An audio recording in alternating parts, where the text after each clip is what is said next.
My name is Vasha. I'm the mum of the family. I'm in healthcare insurance. My name is Tanea Van Marley. I'm in my last year of high school and I plan to study overseas next year. It's my dad and my brother. I've always been family oriented and my mum and my dad are my rock, and I really don't know where I'd be without my brother.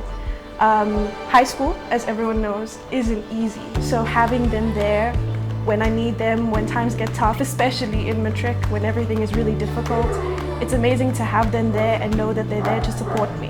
I think the world is full of challenges on a daily basis. We've just come through COVID, and as everyone knows, family ties, bonds, just everyday living was difficult. And I think doing the right thing is doing right by the people you love.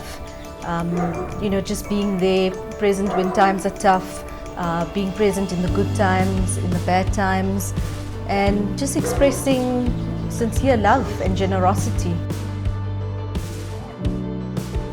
In my family, commitment means a lot to me, specifically with my brother. Since I'm an older sister to him, I'm also a role model for him.